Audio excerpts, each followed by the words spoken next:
the most traffic jams you have ever seen. Yeah. When it rains, for the spelling pain, them drain on the strain, so it's flood again, my friend. Don't doubt me, money ain't no problem. Yeah, my friend, you're balling, money ain't no problem. Whoa. Yeah. Public transport in this wealthy country so bad. Yeah. Trying to get home on evenings could drive you mad. I tell you, if you see buses park up by South Key and 3/4 ain't working properly, and my friend, they're balling, money ain't no problem. Whoa, money ain't no problem.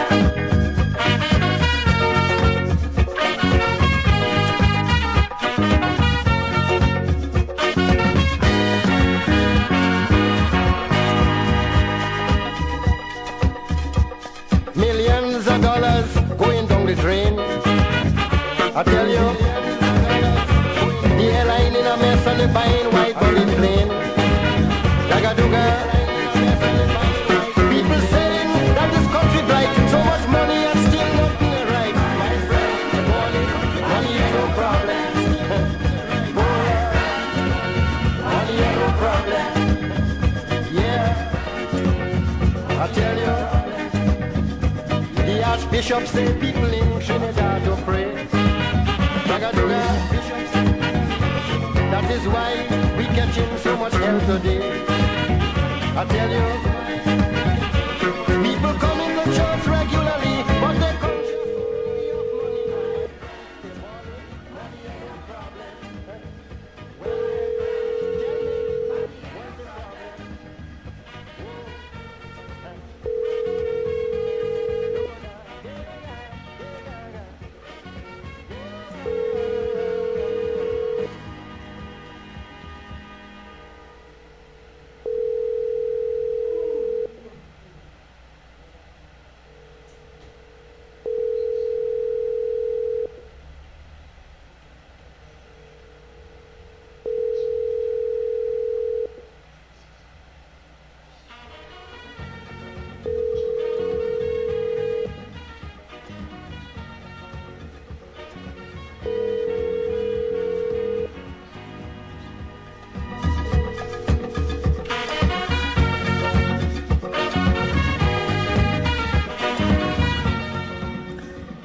Yesterday, of course, a pleasant good night to all on Century, East, West, North, South, Central, our friends in Tobago, and wherever you are, streaming on the World Wide Web. A pleasant good day to you.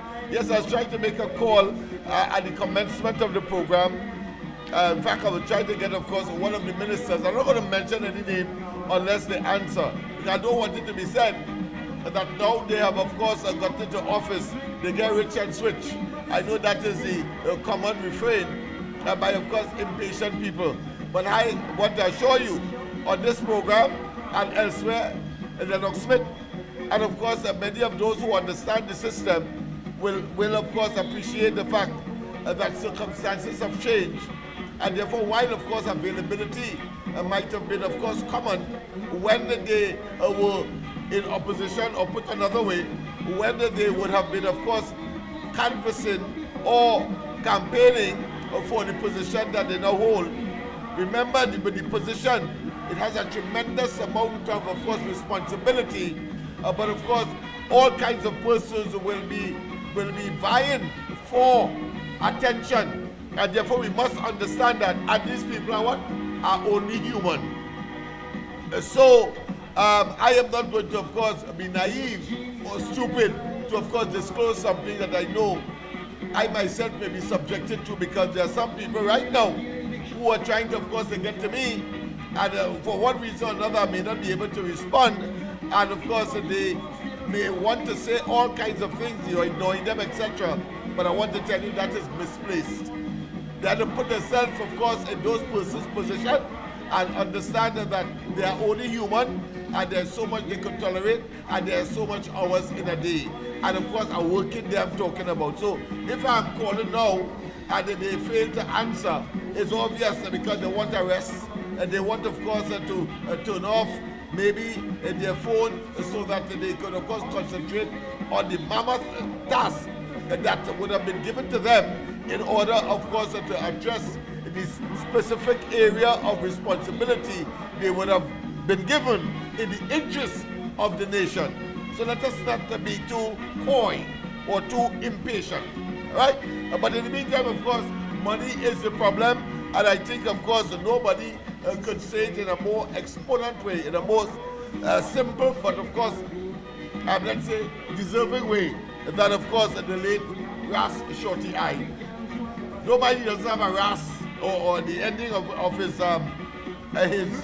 days, he didn't have a Ras, but certainly we still remind him, or we still, of course, fondly remind ourselves of him as being Ras Shorty I, the man who literally invented soca. Yeah. Public transport in this wealthy country so bad. Yeah. Trying to get home on evenings could drive you mad. I tell you, if you see buses park up by some key and three-quarter ain't working properly, and my friend, the morning, money ain't no problem. Whoa. Money ain't no problem.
Yes, indeed, of course, wherever you go is money worries, and of course, Trinidad and Tobago is no exception. But of course, tonight, clearly, from the introduction, it means, therefore, we are talking money and the financing of the multiple and massive, of course, issues that has to be dealt with, inherited, of course, from a previous administration. And I want to say this, that government is a continuum. Let me repeat. Government is a continuum. In other words, when Manning came into office around 1991, the government had to continue. When Pandey came into office in 1995, the government had to continue. When, of course, he won back the elections in 2000, the government had to continue. And when in 2001 and the 1818 situation evolved, the government had to continue. And in 2002, of course, when the matter would have been settled as a consequence of the decision made by Robinson, based on spiritual and moral standards, of course, so today we know that that is specious, that is spurious, that is questionable, and of course, it demonstrates the vindictiveness of Robinson, a fella I love, I want to say, because he's the man who told me in uncertain terms, not only did I bring the whole of the cabinet in Laventille, but I brought the whole world, because you see, the amount of ambassadors were sitting among people right in Passage Street in Laventille. But more significantly, he said that, of course, he appreciates the program that I would have been heading at the time, unique in its outlook, unique in its concept, never before seen. And he said in one certain term that he appreciated the fact that this is self-development, self-initiative, and self-determination. And of course, I lived by those principles ever since, because I thought coming from a man like that had to be, of course, significant words that one has to, of course, not just inculcate, but to indelibly plant in their minds so that they can, of course, serve the people. It is as a consequence of those cumulative scenarios that, of course, the very situation that we have found ourselves in today, fast forward to today, and that is, of course, immediately after the 2025 April 28 general elections, I did, in fact, of course, set up an employment and, of course, resource center facility right here on George Street, in the belly, in the bosom of the what I consider to be the place where the society, those who are to make decisions, and the shakers and movers will discard and say that, of course, they are irrelevant and therefore are the scum of the society. And I say no, because as the Bible would say, it is said that, of course, nothing good could come out of where? You know where. Nothing good could come out, and then, of course, emerged Jesus Christ, the man who died to save the world. Not that I am putting myself as Jesus Christ, let's not waste time with that. But of course, certainly I am using it as an analogy, as, of course, an exemplification, as a figurative, if we want to call it that, a scenario that, of course, demonstrates that there was no need for me to do what I am doing. I could, of course, easily, like most persons, get, of course, a salary, get my fair share of the nation's pie, so to speak, and live a comfortable life, rather than, of course, discomforting myself. I got a indicator that, of course, on the internal monitor system there seemed to be a freeze. So let's unfreeze that, because things are going fine. Yes, indeed. So yes, all right. So I think that has been solved. Let's get back to, of course, business. As I said, as I started, that, of course, the person that I'm trying to get, I'll try once again on the phone, and then, of course, we will move from there. We'll move from there. Let me just try once again, and then, of course, we will try another one later down the road. Yes, indeed, because it is about delivery, it is about getting information, and, of course, the role of the fourth estate, which is, of course, to inform and to criticize and to commend at the same time, and to play its role in the advancement of Trinidad and Tobago in this case. And therefore, as the fourth estate, the media, which, of course, sway public opinion one way or another, crucial. And, of course, it is fundamental to our democracy, because democracy also means that we must be able to speak freely. Of course, subject to the rights of others and subject to other laws such as, of course, defamation, etc. You cannot say that you have the right to talk and you call a man a thief and you can't prove it. And if he decides, well, listen, I'm not a thief and I'm going to take you to court, you can't vex. So in other words, information acquisition and accurate information is also crucial in a democracy. Not like Rowley and them, reckless, brutal, evil. Tell us, of course, that they will not interfere with subsidies, and then went and interfere with it. Tell us that they will not, of course, engage in property tax and went ahead and, of course, engaged. All right, so we have not gotten it. I have no difficulty. We have a program to run, and we will damn well run it. So once again, of course, we want to know what 170, I understand, $billion, or is it more? Or is it $500 billion? Whichever the figure. Some say $500 billion. Some say more, some say less, over the last 9 years, prior to, of course, the 28th of April. We are going to examine that and understand where the money went. And to, of course, make a relationship, a nexus. And, of course, we will parallel it with, of course, what is happening today, a government less than 1 month in office, as opposed, of course, to one that would have been 9 years in office. But let's go to the line. Pleasant good night. Welcome to the corridor. A pleasant good night to you, Uncle Lennox, and to all the listeners on the World Wide Web. Yes, man. Share and share. We need the 40,000. Yes, man. If you can switch on your phone and your media to get the program, you can send $1 to Uncle Lennox in a bank account. He will just call out the number in a while for you all. I hear you. I hear so we can reach the 40,000. In fact, Mr. Faizabad, today yes, a gentleman called me and he was showering praises as to the fact that why they were skeptical, why they had their doubts, why, of course, they were not convinced that the landslide that I was talking about, to the 9 seats, as you would know.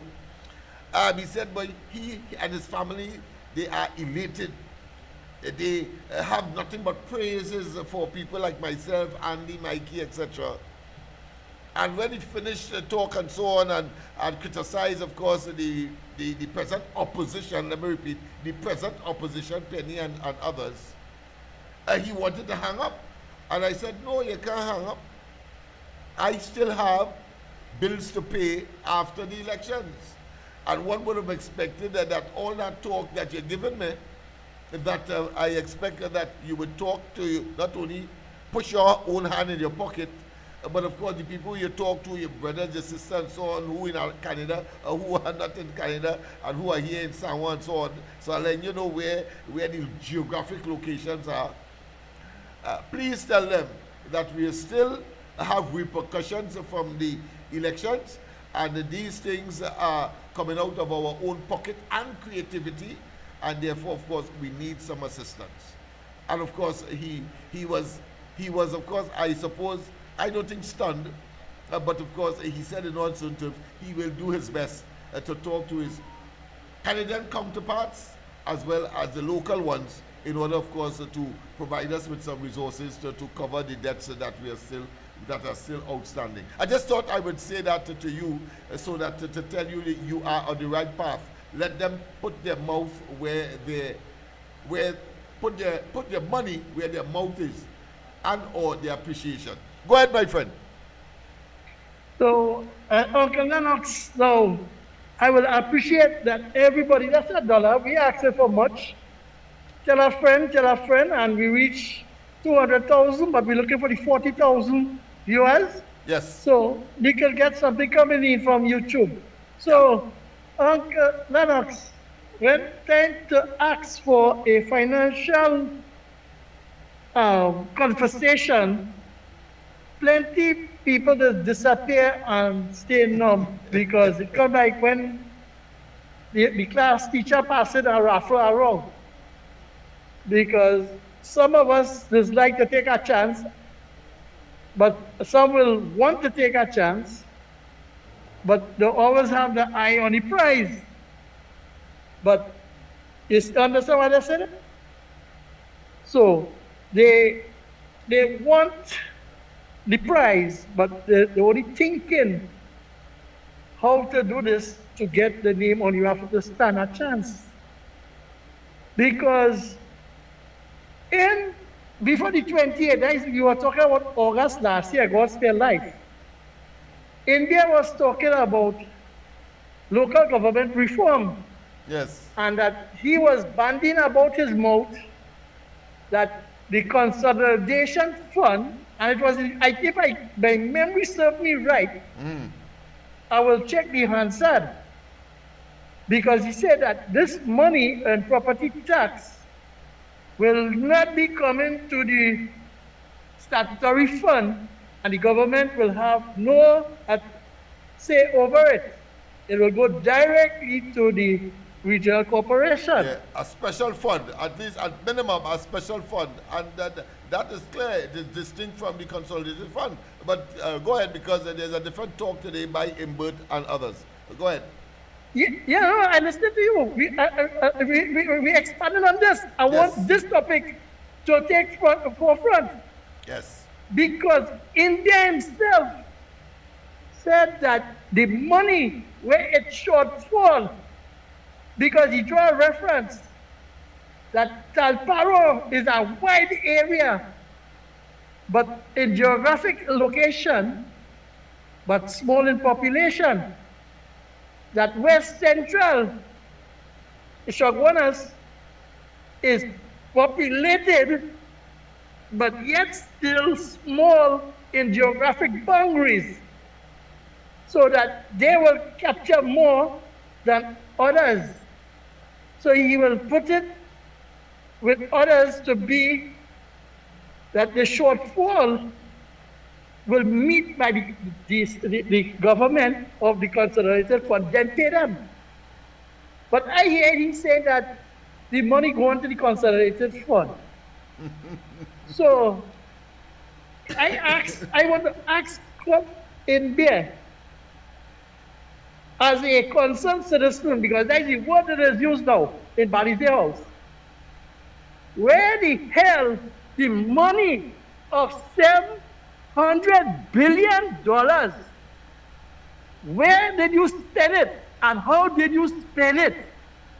Because the road infrastructure, you take $2 billion. The first loan was to repair and rehabilitate bridges. The second one was to manage traffic and to repair and to have consultation in alleviating the traffic and a traffic plan, which amounted to $2 billion. And if memory serves me right, did they say that they borrowed that money, not so? For that, that's right. They borrowed. As they did for Wasa. Yeah. As they did for Wasa. But go ahead, I just want to make sure that I am on the right path. Go ahead. Yeah, correct. And they borrowed that, that is borrowing. Yeah, they borrowed that. Right? And then he came back and borrowed money.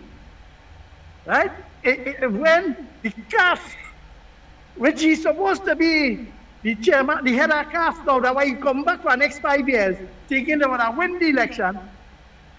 I want to know how much he take down from that.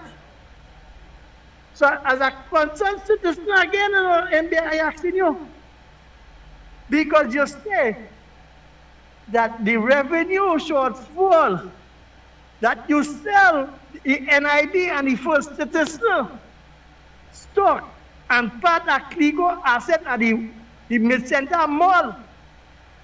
These assets are never was selling out, right? And then they was drawing down on the NIS reserve and selling out the asset what NIS had. Where that money gone? Because you say in the parliament on the budget that for the shortfall, you are selling to make it up, We want to know, because the shortfall falls short. You didn't pay back the people their VAT return. You didn't pay the inland revenue, the taxpayers, the tax return, the rebate. And then you still had that money outstanding. And you come now and you say the revenue authority, you need to get it up and going. And when you get that, you can offset the debt. Then you come now and you tell we the citizen that 4% is what you can offer. You will pay the back pay. When you pay the back pay? When you pay it? Tell me when you pay it and who collect it. So in there, where that money gone? I asked him as a concerned citizen. Then you came and you had the rental of the boat and them. Up to now, we know who is the owner, where them boats from, but 22,000 US dollars jumping up for the last 10 years. Yes, every month. So Uncle Lennox, I want to hear the rest of callers tonight talk along this line and find out from Rowley go straight back down to Puss in Boots where the money goes. Thank you very much, my friend. Wonderful, wonderful assessment as to some of the financial issues that would have been of serious concern to the population. And of course, the issues, most of what he would have spoken of would have been shrouded or couched into what is called, of course, non-disclosure agreements. We can't know what they get from China. Borrowings I'm talking about. We can't know what they get as a consequence of COVID. We can't know. To deal with, of course, WASA, to deal with the electricity, and of course, all of the shortcomings therewith. And of course, to deal with the road repairs. The most spectacular display of mismanagement, I think, would have been demonstrated in the borrowed monies that we were told, and prior to that, that Rowley told us that we have potholes all over the place. In fact, the government then was being called a pothole government, as opposed to the previous incarnation of Kamala Prasad Bissasa's UNC between 2010 and 2015, a box drain government. But Rowley's government was called a pothole government. But in order to justify it, he said that he was too busy saving lives in COVID. And so potholes became secondary and beyond. In other words, put on the back burner. But of course, when one examines the lives that he said that he was saving, we have over 5,000 people dying from COVID, one of the highest per capita having regard to the size of our population. These people are blight. These people are cursed, and are saying, to make you understand that they are now in opposition, and they are still carrying the curse of that blightedness, of that cursedness. Because you hear them all over the place, and the caller is correct. When you say that you are talking as a private citizen, it is merely an excuse. It is merely a pretext.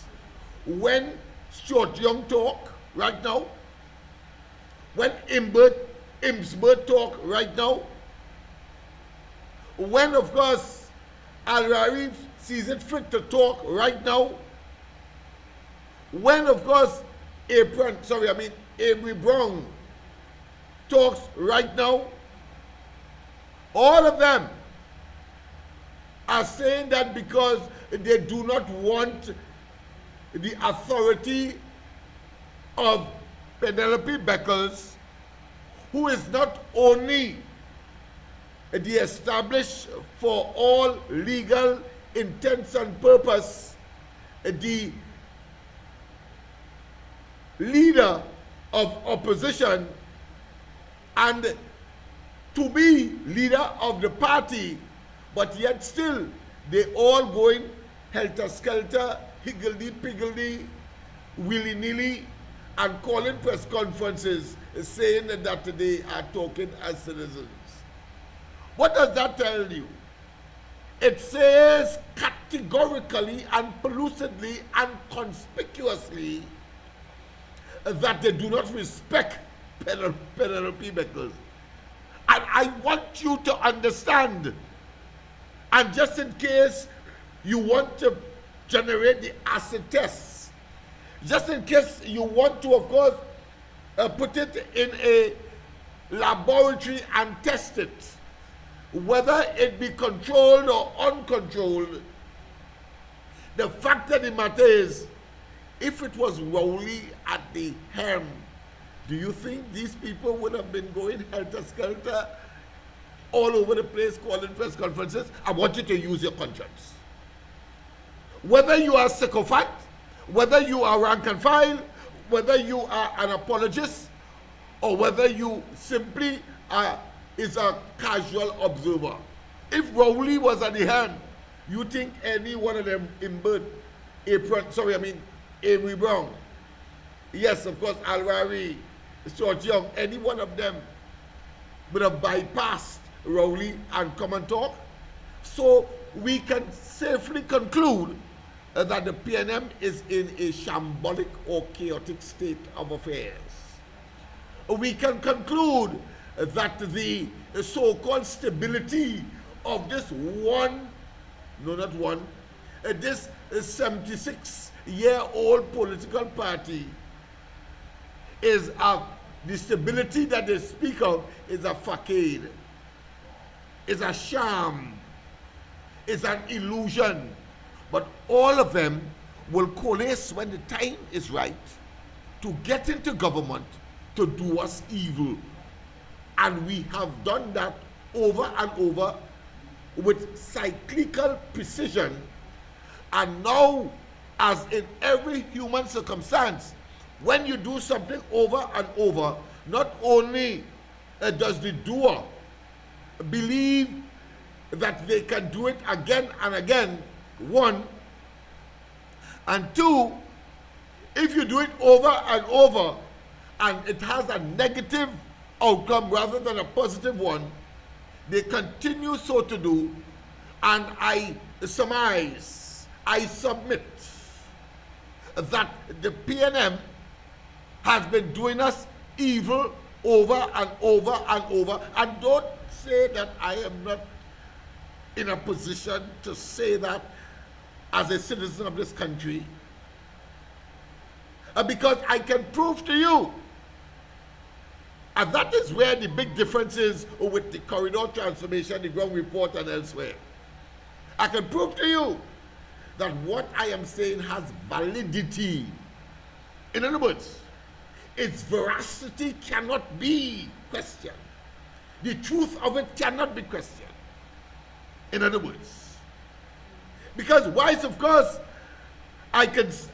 somebody can argue that that's a recent phenomenon where people, of course, are talking out of turn, talking anytime, anywhere, and of course are saying, but you cannot doubt me that if Rowley was in charge, that could have happened. That's one.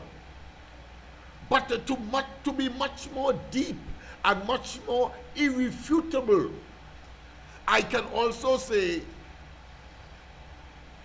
that when one has to look at a solid argument for the level of disrespect, for the level of termination of the PNM as a viable entity, political entity to manage the affairs of the country, you look to Tobago. You look to Tobago because after 21 years, Trinidad is 9 years, but after 21 years of PNM and Tobago, they decimated and wiped them out. You see, because they were doing the same thing over and over and over and expected that the people are so stupid that they will continue, of course, to accept the evil, the decadence, the wickedness, the bad experiences, and of course the trauma of a PNM administration. In Tobago, of course, it began with what? The Calcutta ship. Today, it has been annihilated, even from their conscience. They don't want to even think about it. Annihilated. But at the time when it was introduced by Rowley, when he became leader of the PNM, he tried, of course, clearly to display this racial bias, this racial divide, the racial boogeyman. But it came over and over and over, and the people were experiencing only decadence, evil, and they realized that that was only histrionics, showmanship. It was an attempt to stay in office by appealing to the base sense, tribalism in this case, exploited by Rowley and his cohorts. And they said enough is enough. So today, they not only lose the PNM, that is, lose the what? The House of Assembly in Tobago, but they lose both constituencies that form part of the 41 constituencies after the April 28th general elections. Don't tell me I know what I'm talking about. Don't tell me that you can argue against that. It is solid as a rock, and it is as constant as the Northern Star in terms of its solidness and irrefutability. So it was important, of course, to go there in order for you to understand that when people do the same thing over and over, and they believe that it is successful, particularly when it is negative and, of course, self-serving, as the PNM has, of course, exploited that methodology, eventually it died. And I have been saying over the years, since, of course, the 2010 and before, that evil cannot prevail over good. You know that that has been my refrain. And I always, of course, make reference to Hitler, Mussolini, of course, Gaddafi, Saddam Hussein of Iraq, and of course, more contemporary, more modern elements that display that level of evil to its people, and believe that they are there in perpetuity. And you see the kind of disgrace, like the PNM, they had to, of course, endure because of their evil. And so, of course, we have Robert Mugabe of Zimbabwe, and indeed, closer to home, we have, of course, Maduro right in South America here, and not too far from us, the closest country to Trinidad and Tobago, closer than Tobago, are talking about 7 miles. That is what we have. So evil could never prevail. And of course, Mugabe, of course, felt the wrath of the people, and Maduro is yet to feel the full wrath of the people. Only recently, of course, we would have had, of course, what is called domestic elections there, state elections. And I want, of course, and I'm big enough to do that, I want to tell Mr. Rima, you were correct. The Essequibo was also part and parcel of that last elections. I only learned that last night, so you will appreciate, because I didn't hear it in other commentaries and or literature that I would have read. And if you want me to prove it, I can prove it, that the Essequibo was considered as part and parcel of that elections. All right? I think he's claiming that he only lose one of the states in that elections. So I'm big enough to say that I was wrong, and it's not for the first time I will be wrong.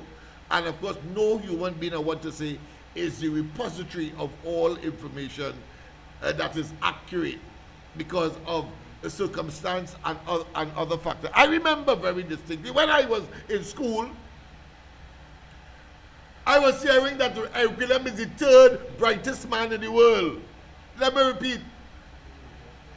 It was said by those PNM sycophants and those persons who would, of course, hang on to a dribble to listen and, of course, engage in any fantasy that is convenient to them, that is music to their respective ears, that Anquillam is the third brightest man in the world. I think I was in Form 3 at the time. When, of course, our parents from Laventille, Beetham, Sealands, etc., where we would have been, of course, assembling in Sawa at that particular school, of course, to get a secondary education. Fathers will come and say that Anquillam is the third brightest man in the world. And I beg you to disagree. I beg. I said that if he is the third brightest man in the world, that I want to see he. Just so, in Form 3, the PNM was projecting and peddling a false narrative and false ideology that Anquillam was the third brightest man in the world. It's just as so Rowley tried to, of course, hoodwink us by, of course, his friend setting up a doctorate in the United States. And we know now was only to get close to Biden, because Biden went to the same university. And his friend, who was leaving that university, was given by Rowley the highest award in the country, the Order of Trinidad and Tobago.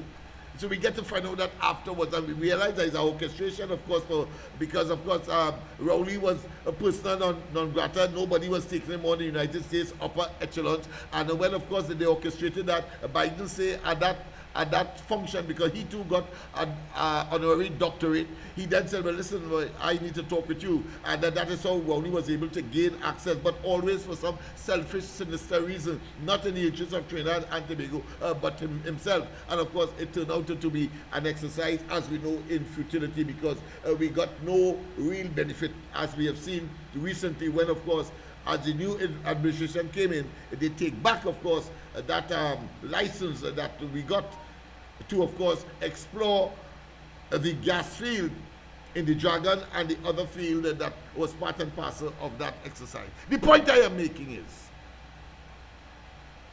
that they told me, whilst I was in Form 3, that Anquillam is the brightest man. I didn't know I would have been in this position today to, of course, regurgitate or to, of course, share that experience with you. I didn't know I was in Form 3, so I didn't know what career path I would have taken. I didn't know I would have become a teacher. I didn't know I would have, of course, go on to university, etc., etc. I didn't know that. But when they told me that in Form 3, I said, I want to see that man, Anquillam, since you say that he's the third brightest man in the world. And they asked me, obviously, why I want to see him. I said, well, I just want to ask him one question. Just one question to see if he's the brightest man in the world. So obviously they asked me, well, what that question will be. I say, I want to ask him, where's my mother's name? Very simple. I want to ask him, where's my mother, and he's the third brightest man in the world. Hold on your tail with that whole talk. Nobody could be absolutely, not even Einstein. They may be bright in the field that they are in. They may be bright in the field that they are in, but they can't know it all. They are not omniscient, knowing all. No. So let us not waste time with these delusions, illusions, and of course, what I consider a construct of human beings and groups in the society, such as the PNM. I make the point, of course, to make it very clear that, like the Stoic, like what we said last night, you must be discerning. You must not depend on your good friend, especially when your sixth sense tell you, listen, that person talking nonsense. Stay with the PNM. Everything going to be all right. But that is what Penny telling them. Stay with the PNM. Everything will be all right. They're seeing that they move from 23 seats or 21 seats eventually, and then 20 because somebody died. That's how sour they are. Sorry about that, but I have to put it in that context. I want to sound too inhumane, but they will say worse than that if it was on the other side. So let me say it in that way. And to move to 13 seats in the 13th Parliament, and 13, of course, the world knows is a blighted number. That being as it may, of course, I have my colleague in the studio with me, and maybe we, as a businessman, we probably could, of course, focus on this particular matter as the use of and the amount of monies that would have been, of course, expended by this administration. Let's just remind you as to the topic tonight, because it's all about what? Money worries.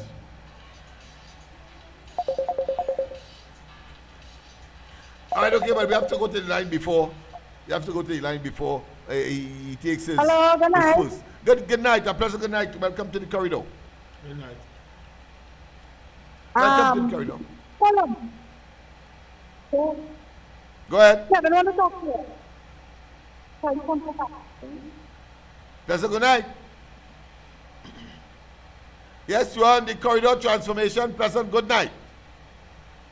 Hello, good night. Good night. Good night. Welcome to the corridor. Good night. We are live, or? Live, yes, live and direct. You have better commands about animal, boy. What is that? You need a better commands about animal. I want to tranquilize it. What you said? You want to tranquilize that cattle. Now, I wonder if you have the right number, boy, because this is the corridor transformation, a program that we carry on all night. I am not a veteran or a veterinarian, I should say. Veterinarian, veteran, of course, is a different term. I'm not a veterinarian, nor am I engaged in animal husbandry.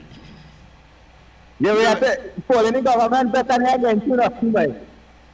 What is that? You follow the government better against you, that. All right, I hear you, my friend. Anything else you want to add? Nah. All right, okay. Thank you very much for your intervention. It was a bit muffled, but I think we. Oh, wait, let me. Yes, let me take this other call. Pleasant good night. Welcome to the corridor. My brother, I hope the song is so vibrant and I feel sleepy, you know. Nah, boy, I had a good sleep today, boy. I went home and took a nice little nap today, and I tell you, I feel so good. I'm feeling fine. Yeah. I could go whole night tonight.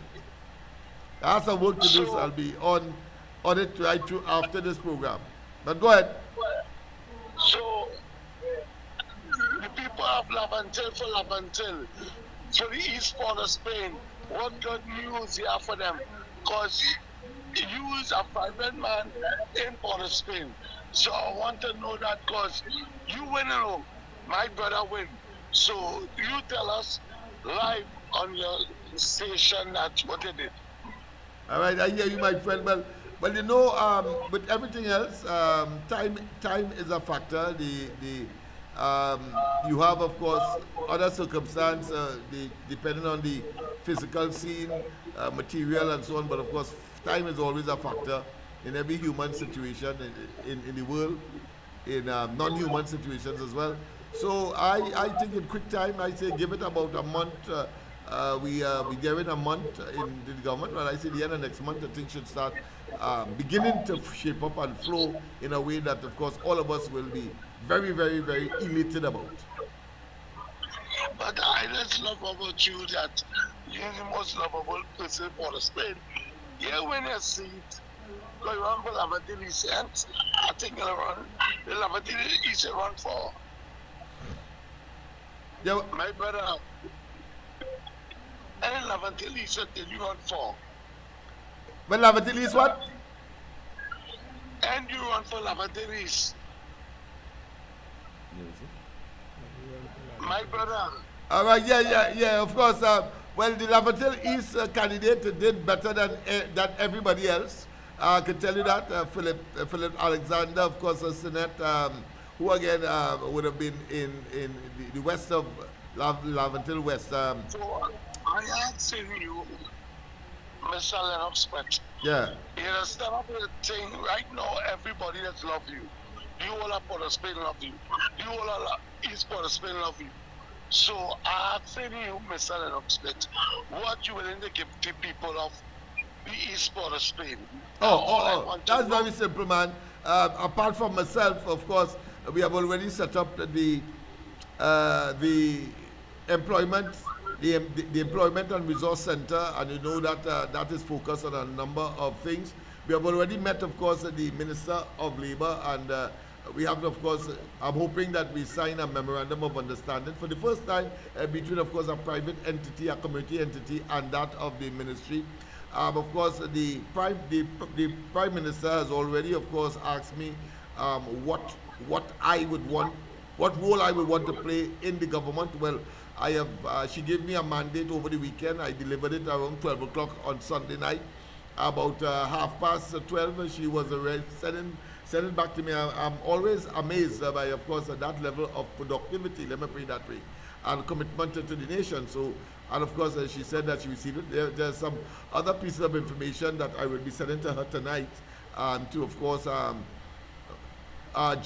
generate some clarity in some areas that may be a bit fuzzy for her, of course, in terms of the idea, in terms of the initiative. I want to tell you that it is specific to young people in particular, those who are vulnerable and at risk, but of course it expands into some of the social issues, whether it be employment or unemployment, or whether it be, of course, getting access to the social services of the country, whether it be, of course, sports, education, and we can go on, including infrastructure. Mr. Lennox, yeah. How you don't share these views on your program on morning with Sandy Grandi and all them? You do not share these views about Port of Spain and East Port of Spain. You do not share the views on Gael and these things. So why are you always active in about the agility in night time? But Kamala tell you, the Honorable my SC, Miss Kamala Bisasa, but why on mornings you don't show these things and say that you? Well, I do. I mean, to correct you, I do. I share it as often as I can.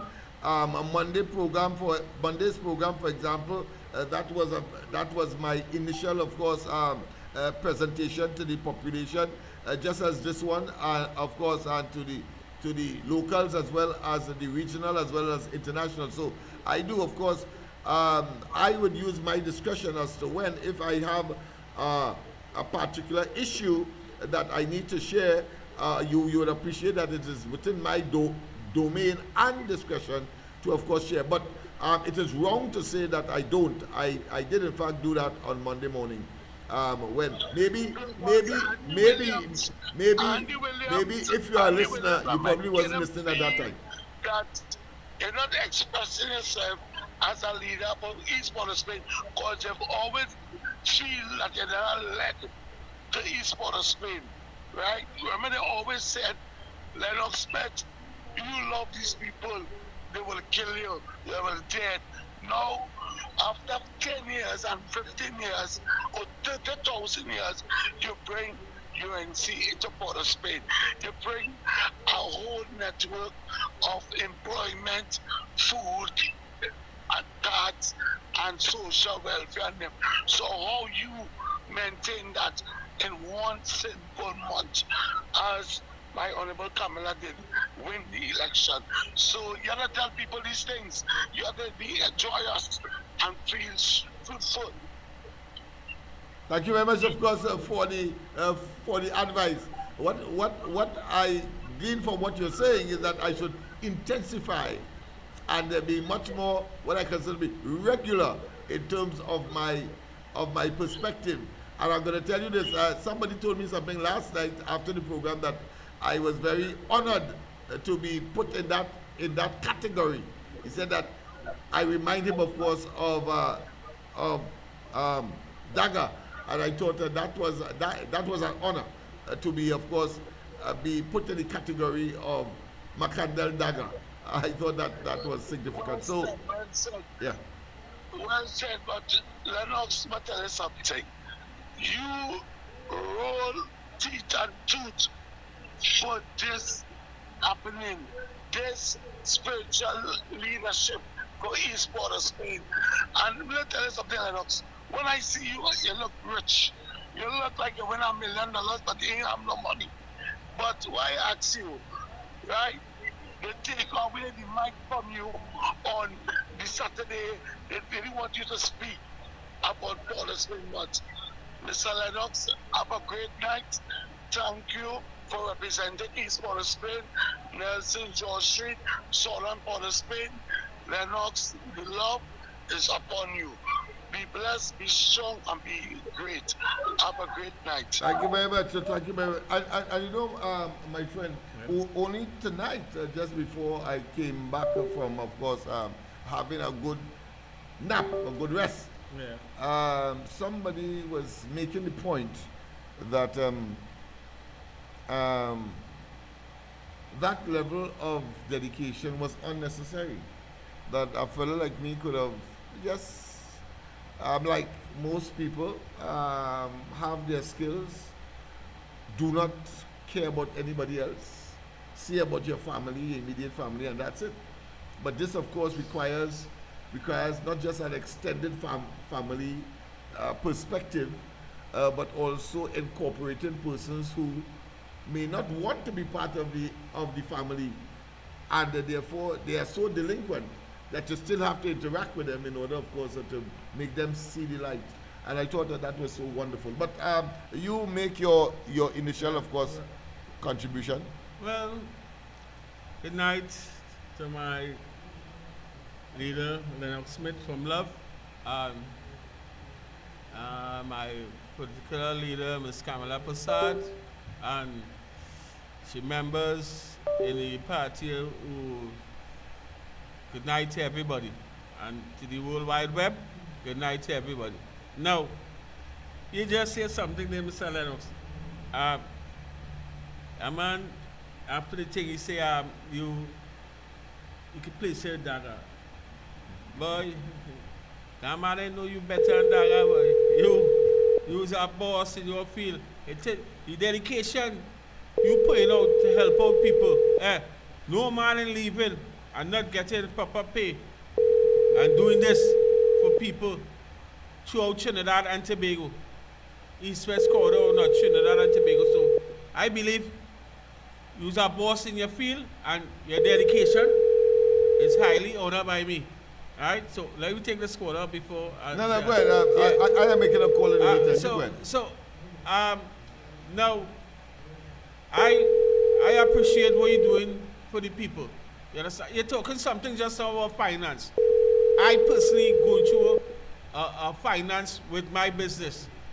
You must. I write a letter through the COVID, when knowing that the government have a certain amount of money to help out business people, and it was declined.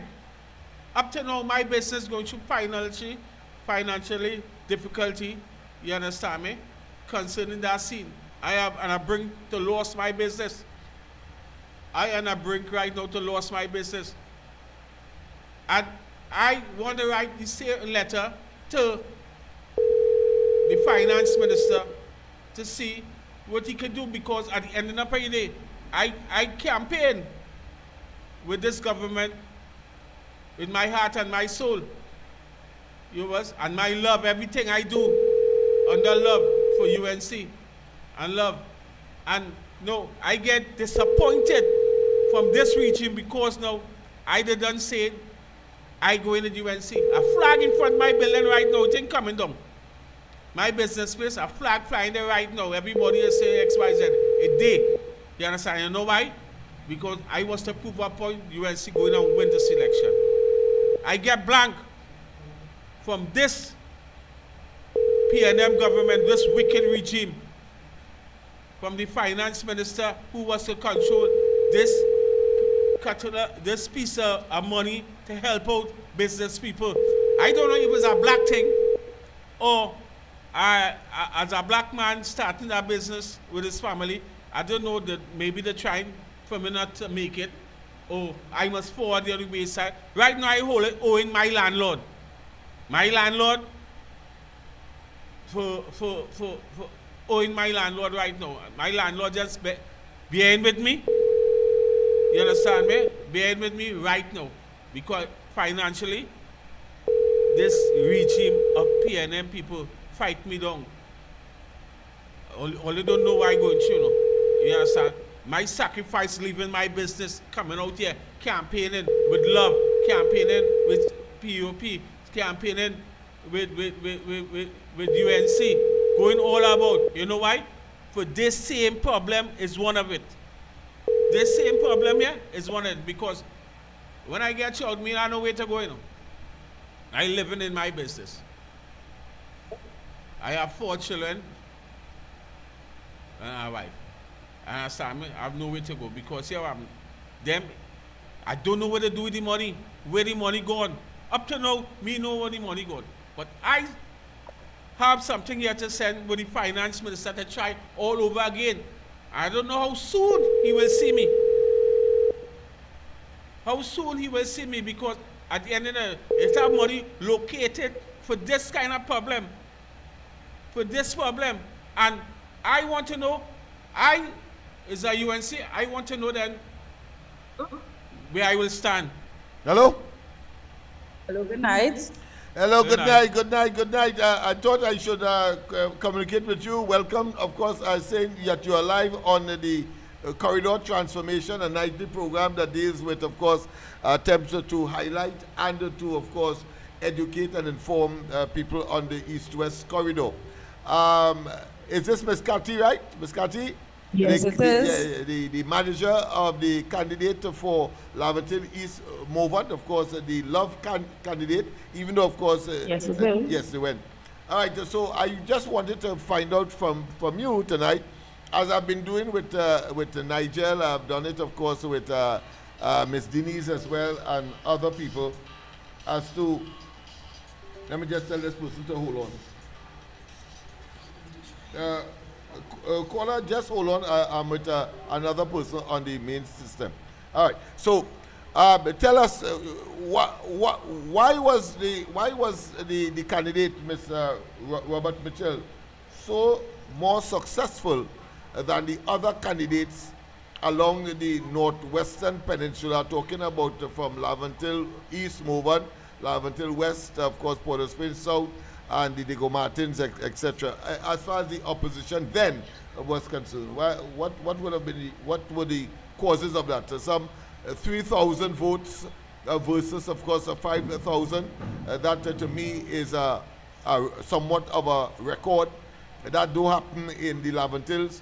The average, of course, is about 9,000 votes, and the closest rival might be about 1,500 thereabout. So what's the recipe? What was the secret? What was the formula? Go ahead.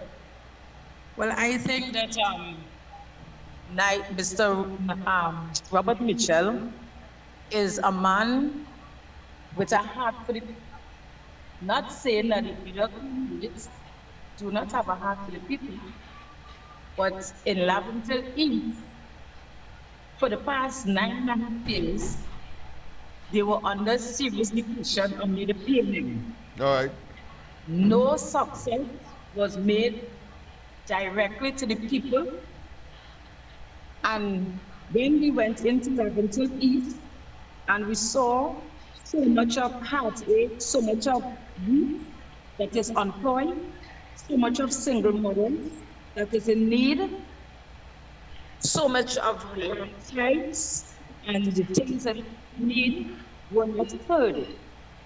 I cannot speak for the rest of candidates, but I can speak for Robert Mitchell as his campaign manager, that he is a man truly on the ground and the people embrace us.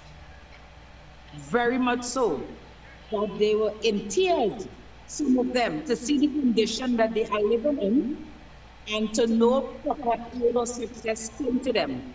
Mr. Robert Mitchell, as I said, I can speak for him as his campaign manager, is a man with a heart for the people on the ground. Right. And I think people are being fooled by the past government with fairy tales that, as you say, promises that never fulfilled. And when we went in there genuine with our hearts to help the people, because we are the voice for the nation. We let them know that we are willing, we are ready, and we are able. And to see the work that Mr. Robert Mitchell has performed under some hardship, yes, our campaign was a bit hard, but we were out there and we fought. And I guess the people see the sincerity of his heart and knowing that we are able to deliver. That is why they have changed from the PNM onto the UNC. And the most amazing thing what I noticed, normally people just want different colored jersey. They want red and blue and green and purple.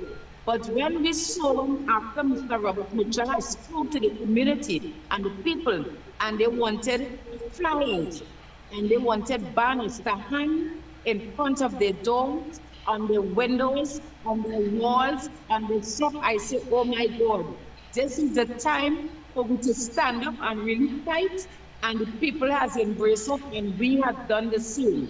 Up presently, up till day before yesterday, we were back there, and there is a cry, there is cry for help in the mobile area, in the Murray Road. It has, right now it has a fire hazard in the center. If it have a fire, God forbid, no fire trucks will be able to enter because the lines in the road are very low. Almost every week, the rubbish truck breaks it down because it is very low. And when you're going into the people, you cannot go in with empty promises, and you cannot go in with promises that you cannot fulfill. And I think that was one of the great points what Mr. Robert Mitchell has sown his great seed in not selling them a dream. It's not selling a dream. When you're meeting people on the ground, you have to be real with them. And I think this is one of the benefits that we had, and one of the goal that Mr. Robert Mitchell could have brought in over 3,000 and other and more votes. Because I myself, Ms. Katia Princess, has went up in 2015 and 16 and never got that. So when I saw the people gravitate and want a change, I said this is the right time for us to come in. The Love Movement, all the rest of different teams were on board with the Prime Minister, Ms. Kamala. We know that this is the time to put Laventille East and Laventille into a marginal seat. And we are ready, willing and able, and that is what's going to happen. Laventille is going to become a marginal seat because for far too long, our young men and our young women have been disgraced. From the time you say living at Laventille, Mova, Bitam, someone picked on John Sealat, all of a sudden, don't know how much qualifications you have, you cannot get a proper job because of the area. That is when in Laventille there's so many talented people. That is why we are here to make entrepreneurs of them and let the whole world know Laventille, which is the heart of PNM, or I should say, which was the heart of PNM, will now become a marginal seat and will be the heart of UNC, because Trinidad and Tobago deserve to eat and drink as anybody else. Laventille deserve to eat and drink as anybody else. Marvelous, marvelous.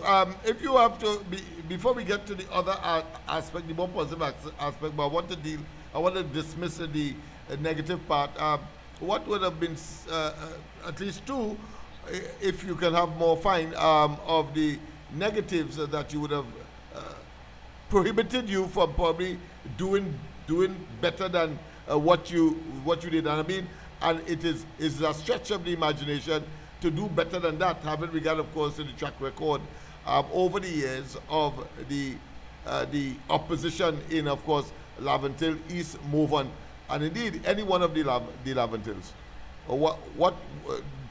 Name two things or more that would have, of course, prevented you from probably doing better. Well, I'm not sure.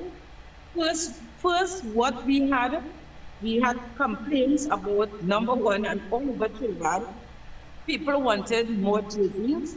All right. Because the overflow of the people who have left the PNM and came over to the UNC, it is amazing. All right. But hence the reason, even though we did not have that to give them, which was, I believe it was a little stumbling block in the 80s, they did not mind. They did not care. They just wanted to come out and vote. And one of the things that the PNM again has fooled the people with, promising them deeds. They're going to get deeds and they're going to get land fake. Again, they give about 5 people deed of comfort, and make a big thing so the poorly people again, by letting them know everyone, especially the Mali area, is going to get deed for the home, which is a comfort, a premise for the pool. They're not going to give these people that. And on that, I think the people so desperate need help that they took that, some of them took that bait. But mind you, those 2,000 people or persons that has took those bait and have voted for them, they have seen and they have come to realize that it was just an election gimmick. And now they are calling upon us. Night and day, they are calling upon us for help and proper representation in the Mova Laventille area, in Sealat, in Junjun, in Picton, Mr. Rodney Stone, all of them, they are calling for help. And we are here just to fulfill that and to do exactly what our people need. Our people need help in Laventille, and we are here to give them proper representation. We are here to help and to turn Trinidad and Tobago into a better place where they could come in and thinking that Laventille is such a prime area where they're afraid to come, but we are going to change that because of the poverty and the downhill that they have been doing for all these years. We are here to bring sunshine and sunlight into the Laventille area and to make their lives better. Of course, you being the campaign manager yourself, what would have been your finest moment? I know that you have said a lot earlier, but what would have been your finest moment? Not only having been selected, because obviously it could happen without, of course, the approval of the Love Party, which of course Robert Mitchell represented, and of course we agreed to have the UNC symbol as a convenient marker to, of course, to make certain that there's no complication. What would have been your finest moment in terms of one of our finest moments was to see that the people accept the love movement, because they know that Mr. Robert Mitchell is a candidate with UNC help, but they know that the love movement is a very serious business. Everywhere we go, and with Mr. Lennox Mitchell, I know Mr. Lennox Smith, So yes, he has taught me in school, he has done this, he has done that, and they appreciate. So it was not a fight, it was a smooth sailing to go in representing a love candidate. It was a smooth sail. And I thank God that I got the opportunity to work hand in hand with the love movement in the UNC to bring Laventille into a national seat. They are welcome us, and we thank God for that. Thank you very much. And of course, well, I want to say by way of information, not that you don't know, but just to clarify and to, of course, inform the constituents of all the Laventilles, including Portsmouth East, Portsmouth South, that of course, since the elections, we have developed, of course, what we call employment resource centers, so that over 300 persons have already, in fact, we have to stop the people with respect to dealing with food cards, etc. What we propose to do is to make a sub-office at Fredo's facility there in that part of Mova, let me put it that way. And of course, we need that, because people are here in the office, and we just, we all we're going to get into our leader, Mr. Lennox Smith, and we're going to let you all know where exactly we're going to have our office, because people want to become members, they want to register, they want to join the party, because they know that we mean business, and we are here ready, willing, and able. So I told them, hold straight, we now come into government, and very shortly we're going to have a sub-office, so you all can come and you all can sit, your need, and let us know how we can help you, because we are your servant, we are the servant to help. Yes. Well, of course, I did not say to you prior, so let me say it formally now in the presence of all the millions of people across the globe in Trinidad and, of course, in the region. I want to really thank you, of course, for the magnificent work that you would have done. Yes, we would have had teething problems, not intractable, but certainly are not, of course, totally eradicated. One of the disappointment I would have had, for example, is not being able to appeal to the people after, of course, having addressed the northwestern constituency, let me put that way, constituencies at that facility down at the Rights Road, where we're going to get the St. John's, yes, at the St. John's Hall. I was slated to be the first speaker on the final rally in Aranguez, and I don't know, something happened because I was shown, of course, WhatsApp sent by the political leader, now Prime Minister, Honorable Kamala Prasad-Visesa, that she wanted me to speak first. And somehow Prakash Ramada was made to speak. I was asked to hold on, and I never got a chance to speak.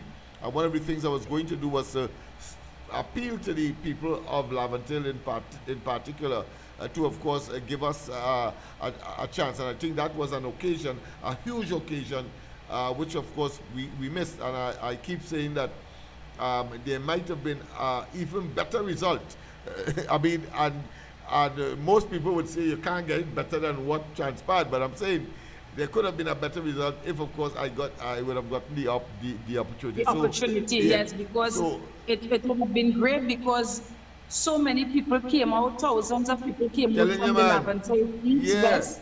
But it was on television. It would have been a major event, you know. It would have been straight in people's home, on their cell phones, on their televisions. I mean, they couldn't escape it. And therefore, I'm saying that opportunity missed. But that being as it may, I think, of course, the team did a wonderful job.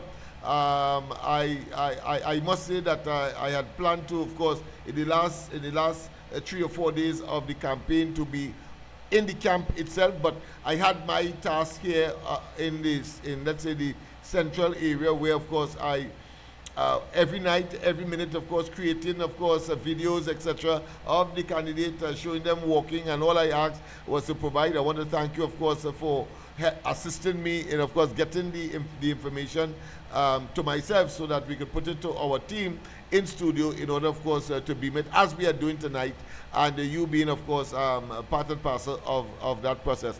I want to say, of course, that I have been, of course, engaged by the Prime Minister in recent times. In fact, she asked me to prepare something over the weekend. I did that around 12 o'clock Sunday night. By 12:30, she was responding to me, saying that she received it. Of course, I have some additional material that I would want to submit tonight. And I want to tell you that, as I've said before, and I want to make it public as well, that all who would have supported this initiative, including your good self, I am not just extremely grateful, but certainly where there are opportunities, certainly you will be communicated, and certain things will happen. If you get opportunities from others, I say take it. But of course,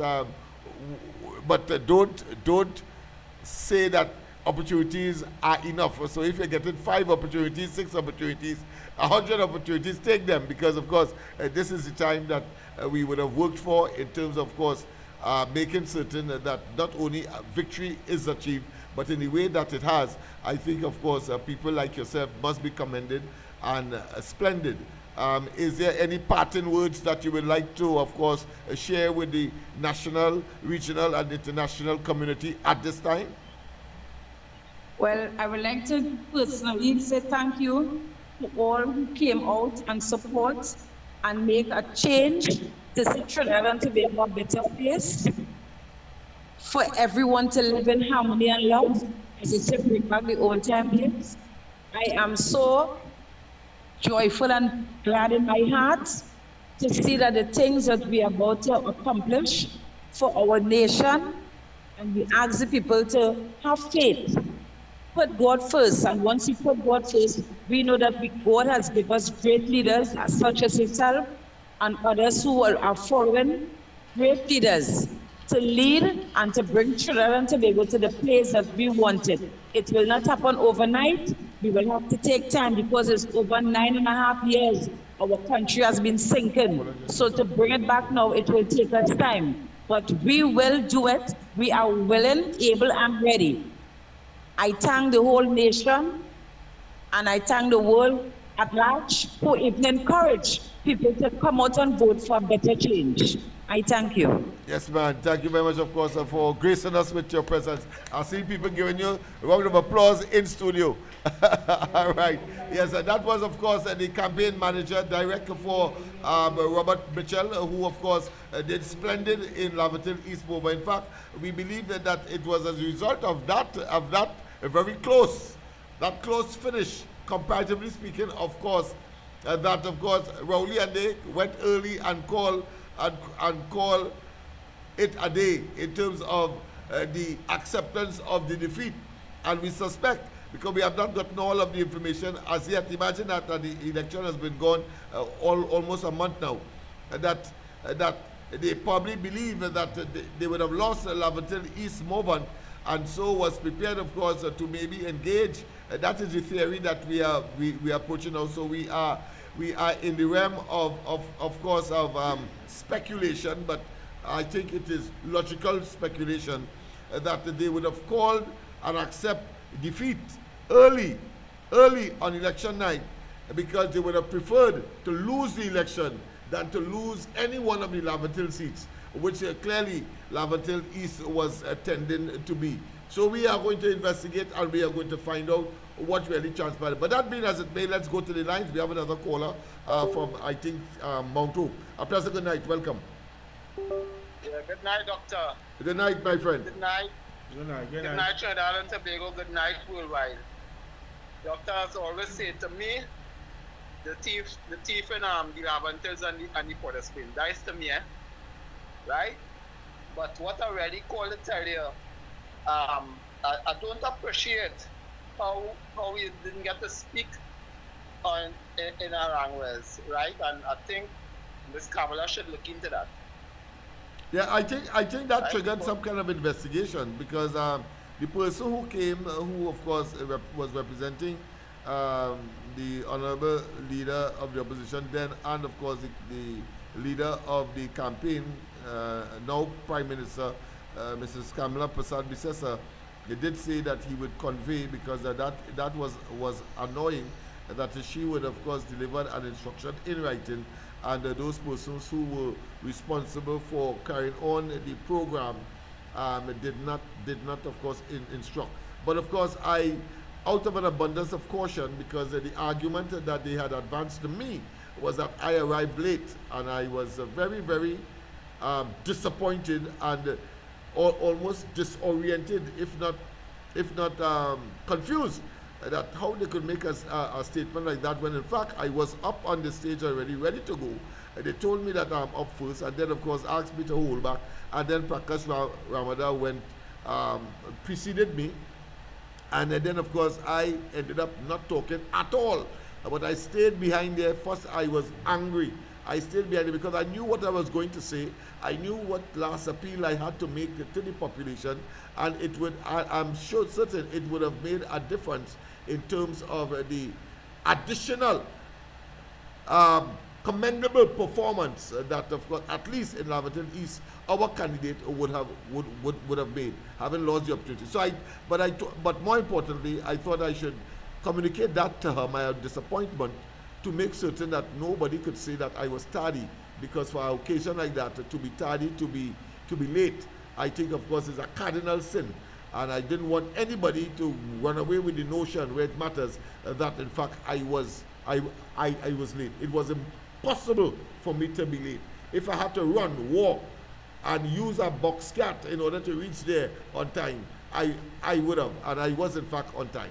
But go ahead, my friend. I thought it was important to share that with the national community, and of course the people of Lavatil East Mova in particular, and of course all in the east-west corridor. Go ahead, my friend. Well, doctors, well, right. You was on time, right? And that transpired. So to me, Ms. Kamala is supposed to investigate that because that was not right, and to me that looked like a fight, right? Because I a straightforward fella, you understand? I tell you, you understand? But anyhow, you stay strong, my brother, Yes. and God bless you, and God bless Trinidad and Tobago, and God bless you, right? Thank you. Thank you for your intervention. All right, but you heard my friend. You were you were on the campaign trail as well. And I want to tell people that not only were we, that's why we had centered our operations on George Street. But the convenience of it, the building is owned by us, so therefore it was only right, and we had said that we focus on Laventille East, Movement, Laventille West, and Port Spring South. That is what the party was designed for, and that is what it is all about. But we had given a commitment to the party in the presence of Mrs. Kamala Prasad Bisesa that we will assist COP in Port Spain South, assist, of course, whatever candidate in Laventille West, and we did in fact do that.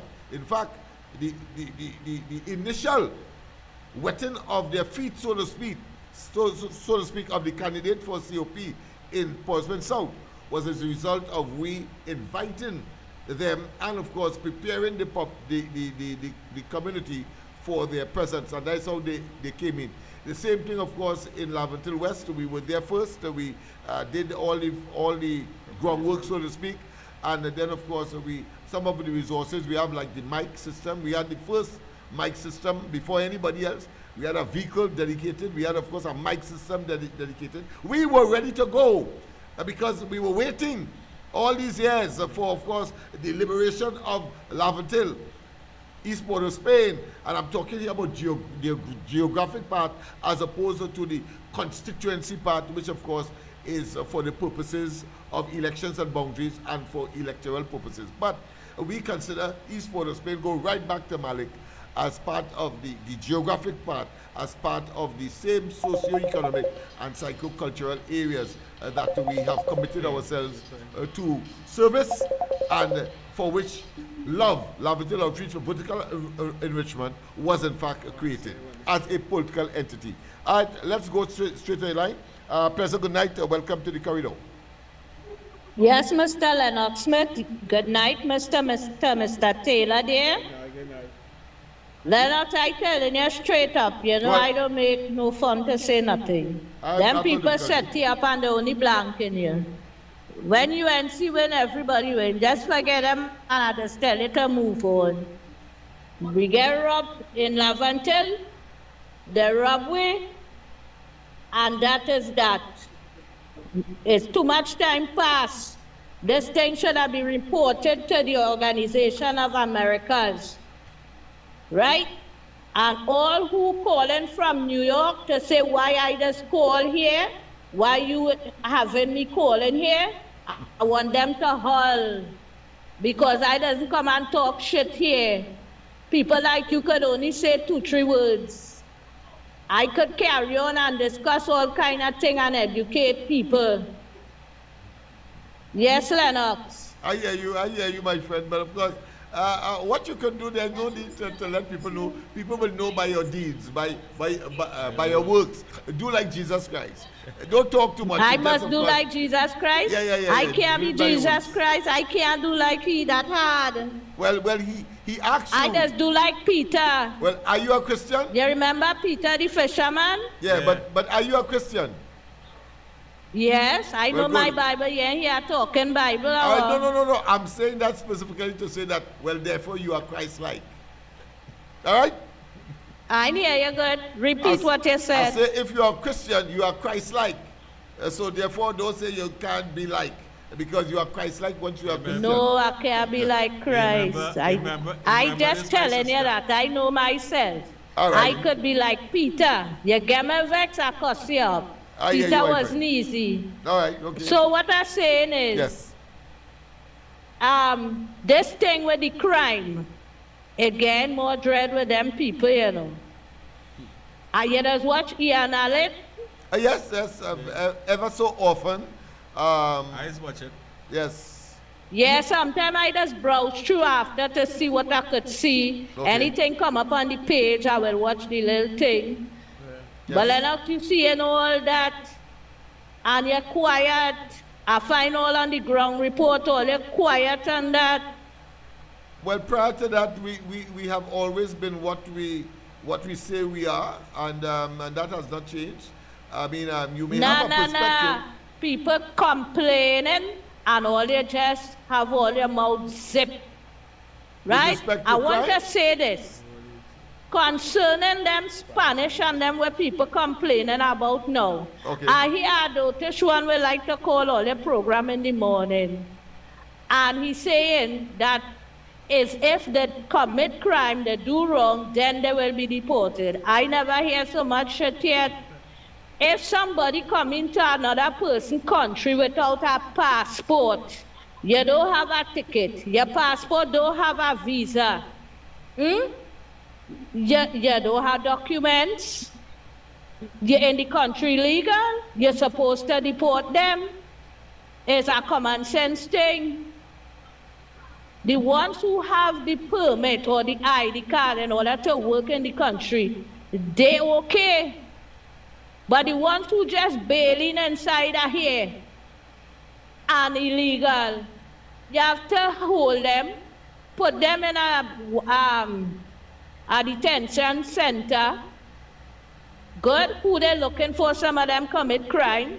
You put them before the court. Underage children, you could put them in a home because it have people who are looking just like Miss Kamala Prasad Bissessa, them big lawyer and them, I ain't gonna call the name. People don't know them. They fight the past government, and these Spanish people get millions and millions of dollars, we taxpayers' money, and they help them to stay inside this country, and they fight case pro bono.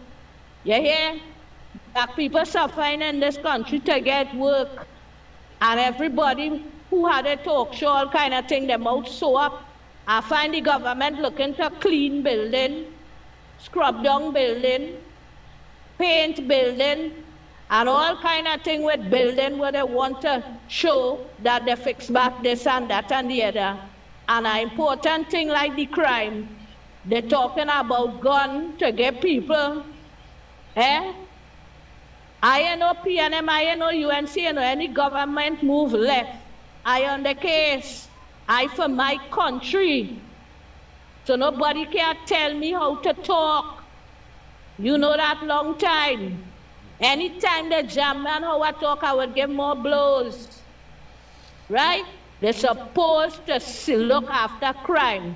They make a promise on the campaign trail and start something from now.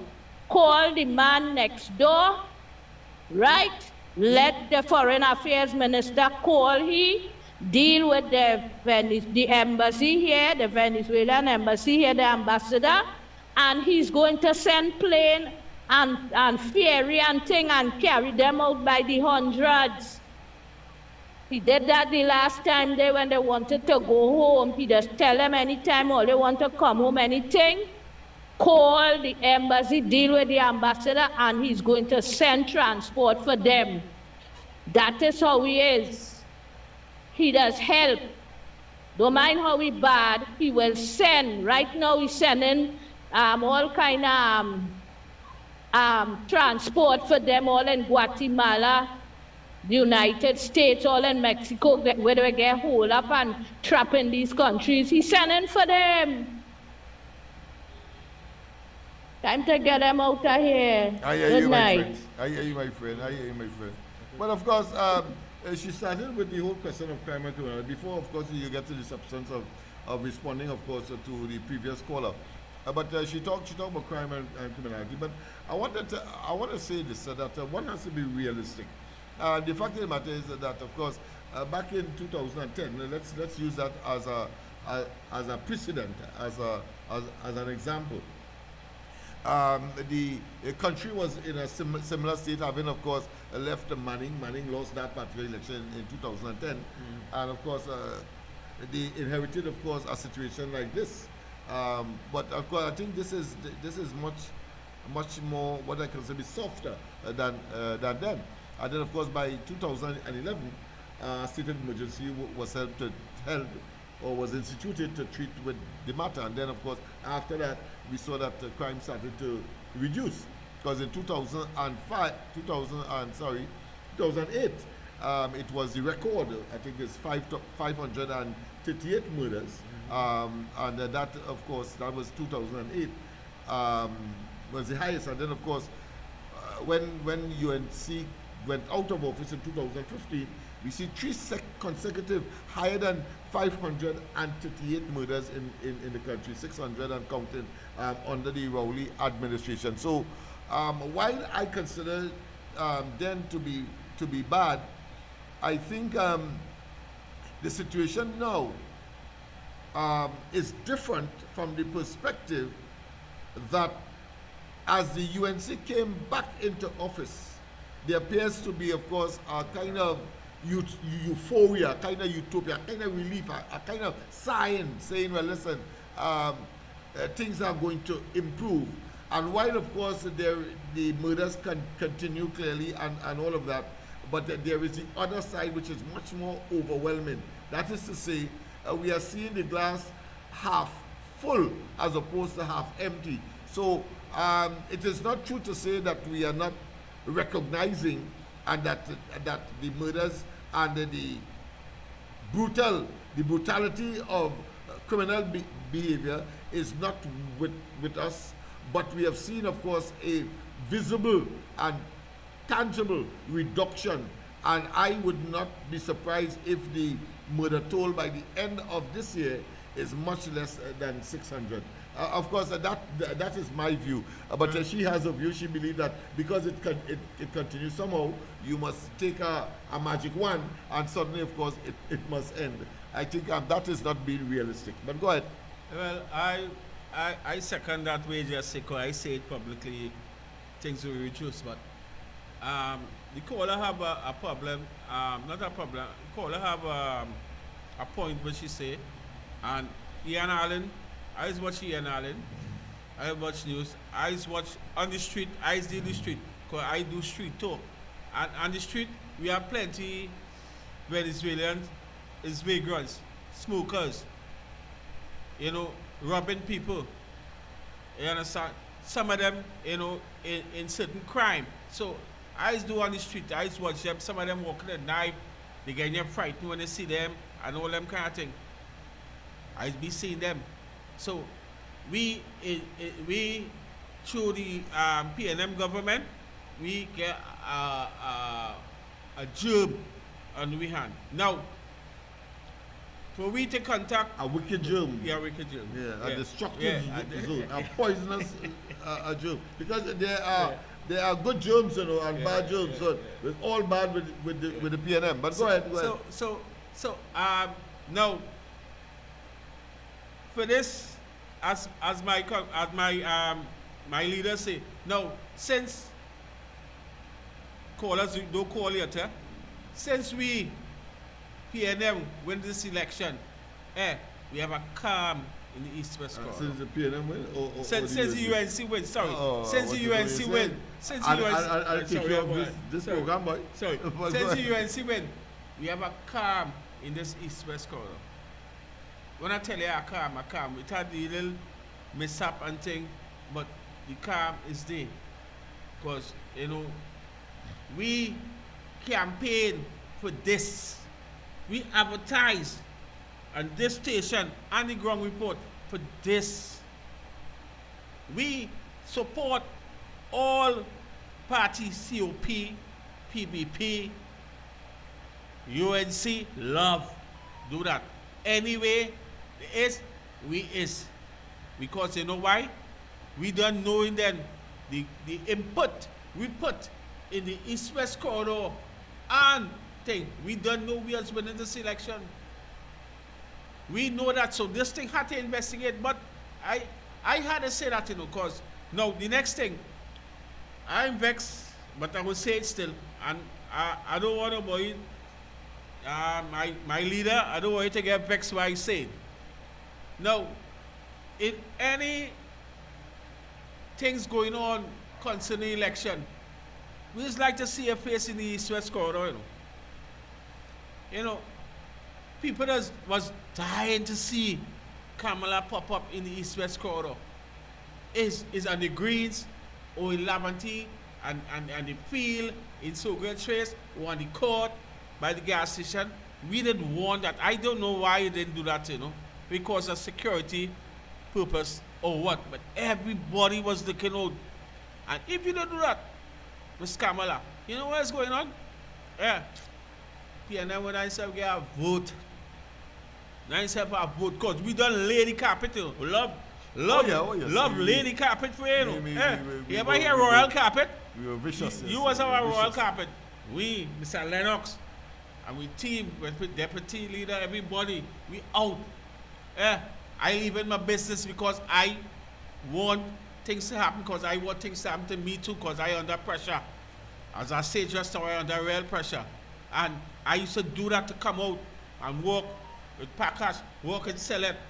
Work with in fact, you were assigned just as the political leader. My leader assigned me.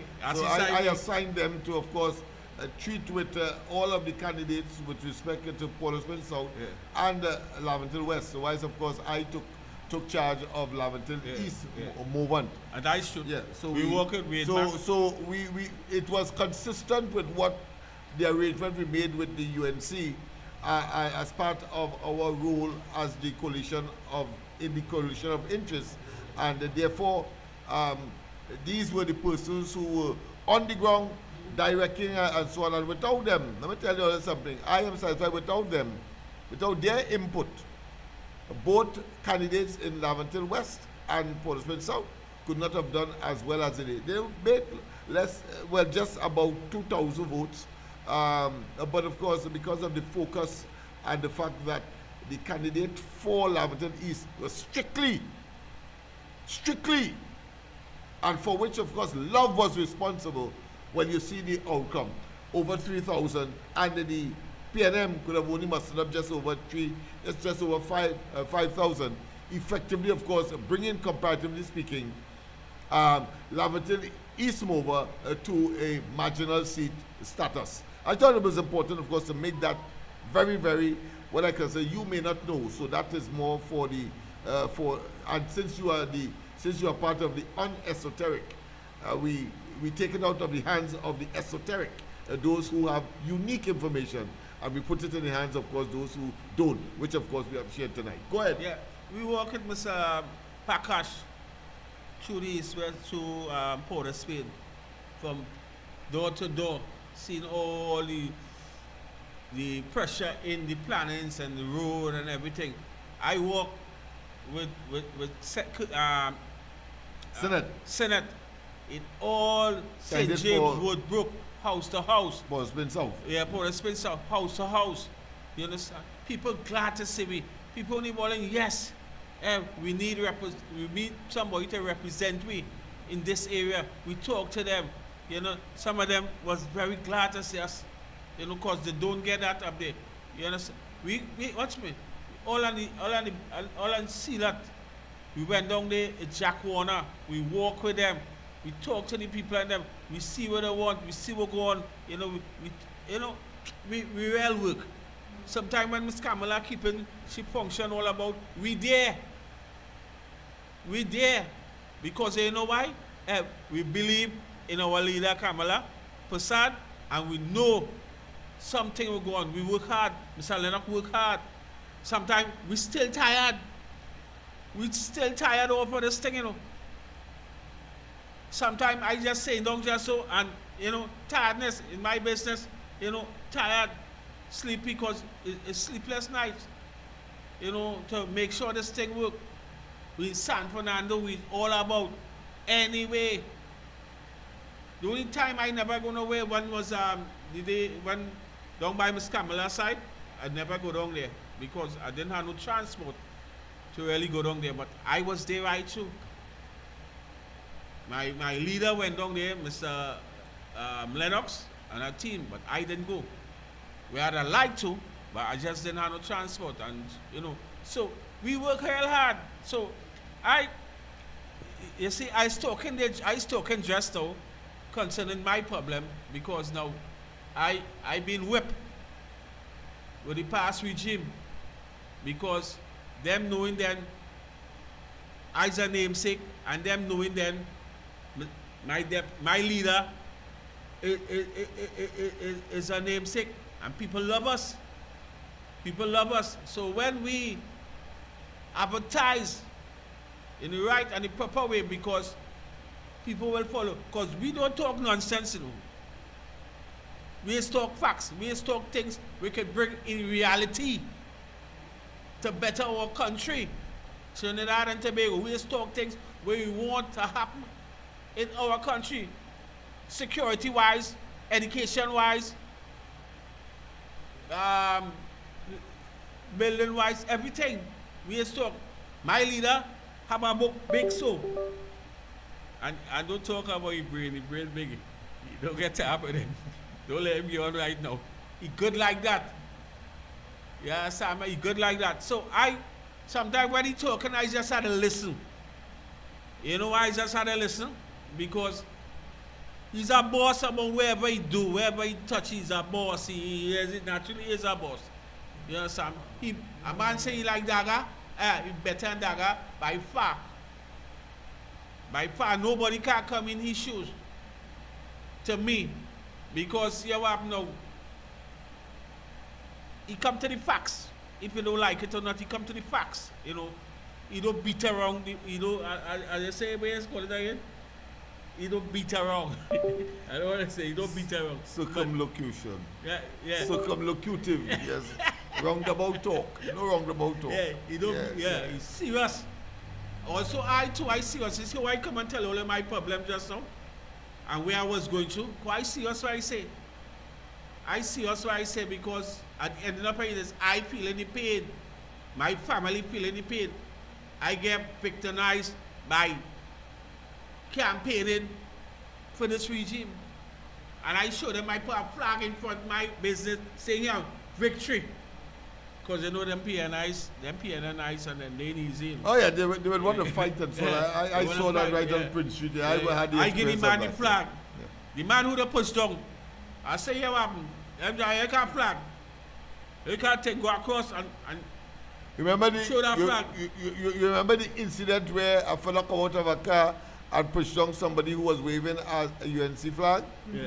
Well, that was as a result of the let's say the action of this man here. Yeah. Yes, gave him the flag, and the PNM activists or the sycophant couldn't take that because it's Lavantil. They believe that this is PNM country, and because of that, because the PNM flag wasn't being raised to the height that the UNC was raised, he felt physically harmed, and he was in fact physically harmed. But of course, inevitability is inevitability. They could do what they want. They could jump high, they could jump low. Righteousness must prevail, and evil could never prevail over good. And UNC under the coalition of interest represents the good in Trinidad and Tobago, politically, administratively, decision making, and in governance. Go ahead, because I want to make that flag. Points. That flag still flying. See that same flag? I still have it flying in front of my business because I am a serious man. I see what's about. It's still flying. Any UNC official, even Ms. Kamala, if you pass, you see that flag in front of my business where I renting right now. You was where about, I don't know what could happen to me in the couple of days with my landlord, but it's still flying. You know why it's flying? Because I believe in UNC right now, you know. And I believe what I work hard for, it come to fruit. And no matter what, whether fight on we get with the ballots and everything, we know we win outright.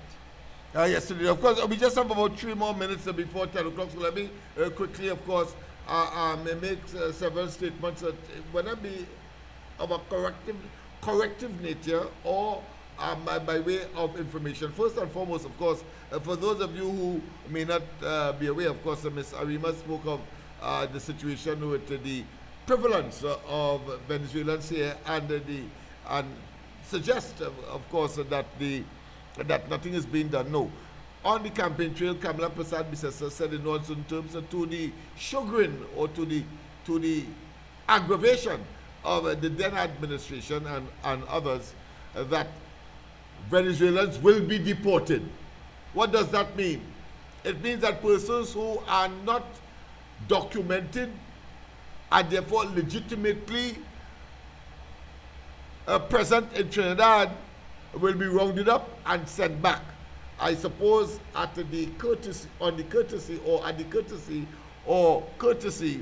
the government of Trinidad and Tobago. And I'm sure they will make communication with Venezuela. So I want to make that clear.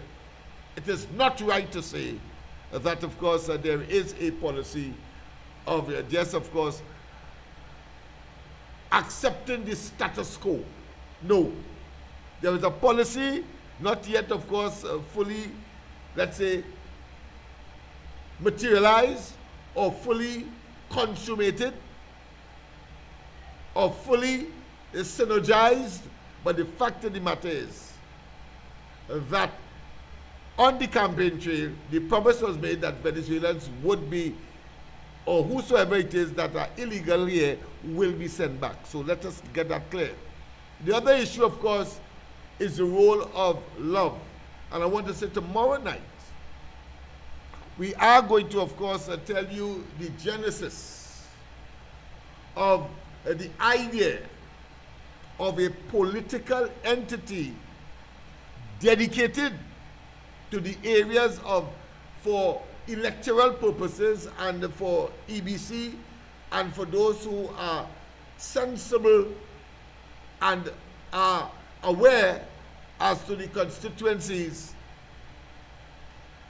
Port of Spain South, Laventille West, and Laventille East movement. Those are the constituencies that Laventille Outreach for Vertical Enrichment was designed, created, and invented. As I said, tomorrow night I'm going to tell you all of the parameters, but we never considered, and while of course these constituencies would lie in the geographic space that and the social space, the socio-economic space that we considered, our first reason for, of course, creating Laventille Outreach for Vertical Enrichment is because of the commonality of the socio-economic dynamics of that area and the geographic space, the foothills of Laventille on the western side, and you climb the hill and you go over the plateau and you end up, of course, in Mova and Malik. We look at the geographic, apart from the socio-economic commonalities. That would include, of course, places east of what? Of Charlotte Street. And it would include, of course, George Street, Nelson Street, Piccadilly Street. You climb the hill, Laventille Road, you wind your way through and get over, of course, the hills into Mova, and then, of course, you do some further winding into, of course, Malik, and it ends there. That is the geographic space, the parameters that we have looked at. And I think we have been justified in creating such an entity specifically, and it is called a regional. So we have no illusions that we couldn't form any government with 3 seats. We know that. But we also knew that we could not have continued to have the PNM dominate these constituencies. And 2 of these constituencies were responsible for the lease on life that the PNM got after their thrashing in 1986, 33-3. The Laventilles formed 2 of the constituencies, and the one in San Fernando East, won by Manning, was questionable. Not as solid, in other words, as the two candidates in Laventille East and West. Laventille East candidate was at the time Donovan McDavidson, Maurian McDavidson. And the one for Laventille West was Maurice Marshall in those days. And of course, we thought that we lost an opportunity. I'm going to give you some insight as to what you will hear tomorrow night. We thought that it was a golden opportunity for the Laventilles to dominate the PNM. And the reciprocity that one would have expected, because we gave the PNM a lease on life in 1986. But the reality has been, when they won the election in the subsequent election in 1991 and beyond and up to today, they have betrayed the Laventilles. I am not, of course, arguing for the time being until tomorrow night that it was not the doing of the people themselves in these constituencies. I have no doubt in my mind that that would have been a contributory factor. But I'm saying the leadership of the PNM had the duty and responsibility and obligation to recognize that the Laventilles saved them, and there could be no Rowley, there would have been no Penelope Beckles, there would have been no Alrari if it wasn't for Laventille. And yet still, they betrayed us. And there are some, of course, who feel offended when we say on the hill right there, a stone's throw from Port of Spain, off Piccadilly Street, there are latrines of people living with outhouses on the outskirts of Port of Spain, in the main city, and of course main thoroughfare and administrative and political center of the country. Understand that. And therefore that level of betrayal cannot and must not be countenanced.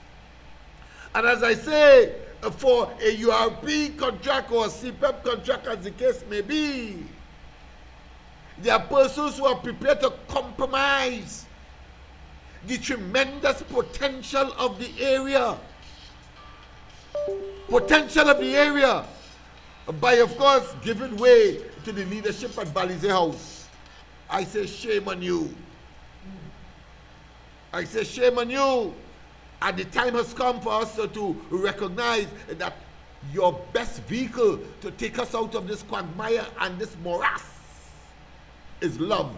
Laventille outreach for vertical enrichment. You will hear more about it tomorrow night. It's already 5 minutes past the hour of 10 o'clock, but let's take this last call. A pleasant good night. Welcome to the corridor.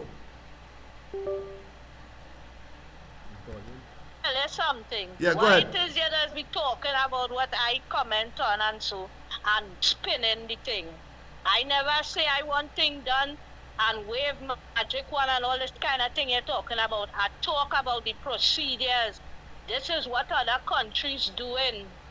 And when they call the president of that country, he would have sent transport as fast as he could.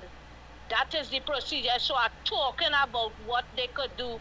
I never say they must do it right away, and it ain't I alone complaining. People talking about it now because they realize they're not talking about it. This is urgent. Well, lovely. Thanks for clearing up that, because I got the impression that was the case. English. All right, My good. So fine. English is Yeah, not no a problem. You should I am very humble. I'm very humble that, of course, you are able, of course, to correct me.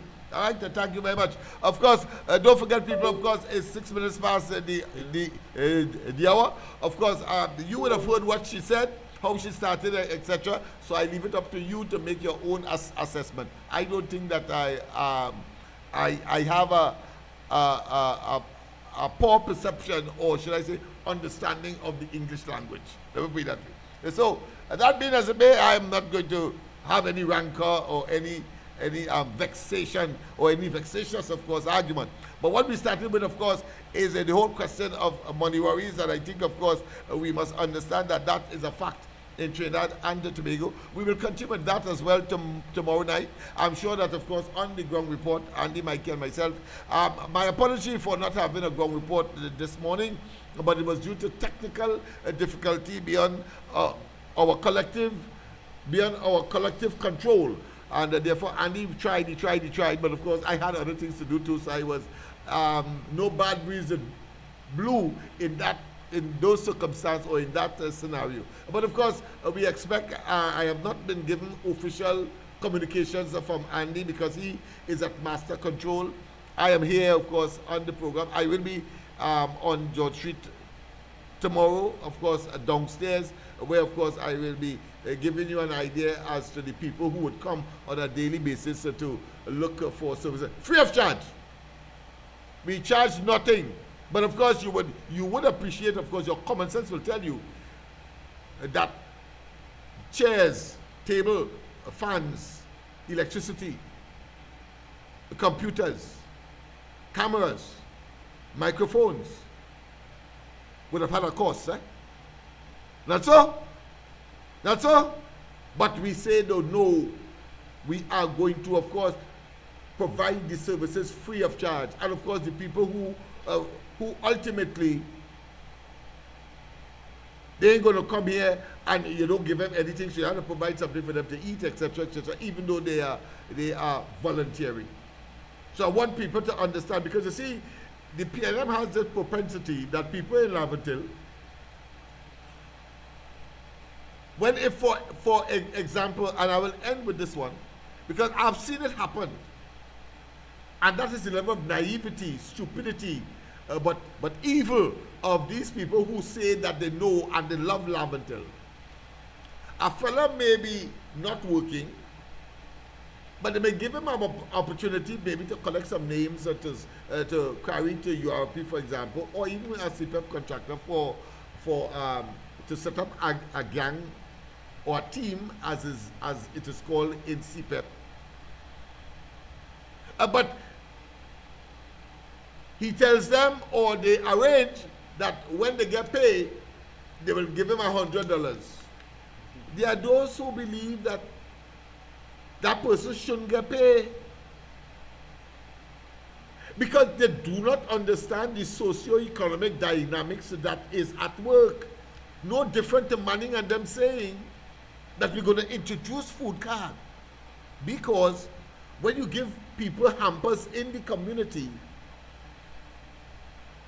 there's some people who managing it and would of course feed their families, etc., and not consider the fact that the general community are benefiting from it.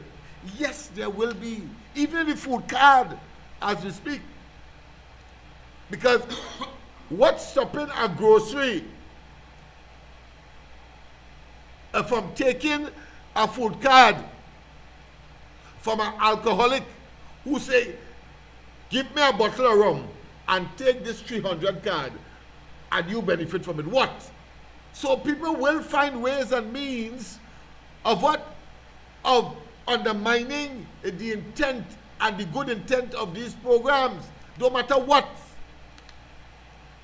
So that is why I have a problem when I was in teaching, for example, and a particular school, one of the prestige entities in the country, religious, say, listen, he glad that the government stopped giving the $1,000 for book grants and replace it, of course, with lending books, lending textbooks. I say, what a fool you are. You do not understand the social impact of that $1,000. As well as Manning did not understand the social impact of that giving of hampers within the community. You don't understand. And create a situation that is not just shambolic, but is almost intractable, because they make it more difficult for people like me. In the case of the $1,000, listen to what would happen. I taught at Piccadilly Government, I taught at several other primary schools as well. But let me tell you what happens invariably in those communities with that $1,000. That $1,000 was able to keep that student much more grounded and disciplined, and to be disciplined by the parents, because normally, while the $1,000 may not be able to buy all the books, obviously, but the $1,000 was seen as that of the child, and that the child will say, listen, mommy, I want to buy sneakers, I want to buy something that is important to that child with the $1,000. But the child may be ill-disciplined. The child may not want to go to school. The child may be hardened and not, of course, listen to the parents. But let me tell you this. When mommy say, if you don't go to school, or if you don't behave yourself in class, etc., or if you don't come home on time, or you stop lying with these fellas, I ain't going for that $1,000 at all. But that child is straight like a pin. Understand the psychology and the sociology of it, man. That is why it is not the money itself, but it's the socio-psycho relationship to impact on the child in terms of discipline. Otherwise, and let me show you how stupid, because of the lack of that understanding, they decide, of course, to take away the $1,000 and replace it with, of course, the lending of books. Well, guess what? A child who is not interested in school, you think that child going to school? Worse yet, you think the parent have any leverage on that child? A child who is not academic or oriented will see those books and tear it up. They will waste the teacher's time.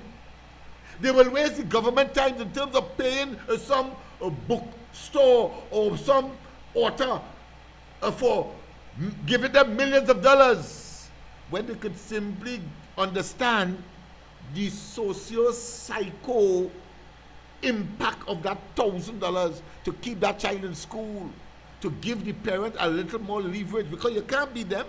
It is not permissible internationally. Trinidad and Tobago will be seen as a barbaric country if that happens. And that is what I'm talking about. And the same thing applies to the giving of food hampers inside of the community, as opposed to saying that people must be more dignified by, of course, giving them a food card and they could push their food card and so on. And as I said, nothing stopping a fella from saying, take the whole damn food card and give me a bottle of rum. He's an alcoholic, that's all he wants. But let me tell you something. When you give the community the money, or the particular group, to put hampers together and to tell the community, listen, at this community center on this particular day, we are distributing hampers. The whole community comes down. Some may be informed beforehand. But in that situation, people, in that situation, until you know, when the people gather to get, of course, the hamper, there is greater interaction between mommy, daddy, the beneficiaries, etc. So that when a child is misbehaving, and of course, a parent who may have had a child in a similar situation, and that child now, of course, is much more tamed, no longer misbehaves. The opportunities presented for that parent to tell the parent of the child that is misbehaving at this point in time what they did in order to stop that child from misbehaving. All the damn fools and policy so-called makers, all they don't understand is the psychosocial. Psychosocial is beyond the damn hamper. It's beyond the hamper. When, of course, they come together and they talk and they interact and they fraternize. There may be a parent there who has a child going to to work. But there are parents as well who do not have the opportunity to find out where the work is, and the child is unemployed and not working. Well, that parent who has the child that is working and know where the job is will now able to tell the parent who has a child that is not working, listen, there's a job down the road, or go and find out and let that child get to work, man. That is what we are talking about. That is the psychosocial impact of those kinds of programs that are supposed to be administered by the community, of the community, and for the blasted community. Understand what is happening here. I'm fed up to see well-meaning initiatives turn to be more endangerment of the community. Understand that we have to go back to that, because it has a double, triple, and unlimited impact positively for the community. Imagine you introduce food card, so nobody talking to each other again in the community. I have my food card and I just go in, of course, go in the grocery myself and so on and so on.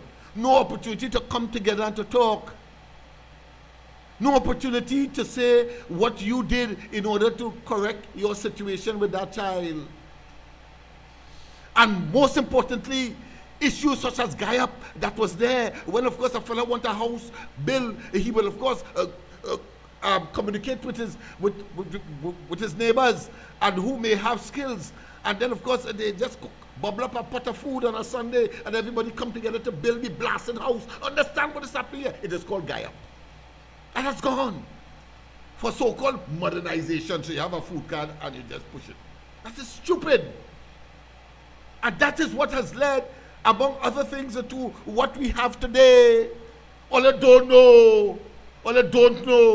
Come and ask the community and those of us who have studied the problem and who are still there and able, of course, to still provide some kind of what I consider to be salubrious, sensible, effective,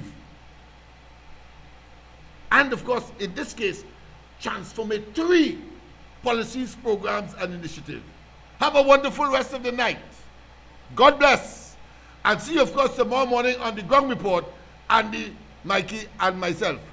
Of course, I would preempt my friend, given a last, of course.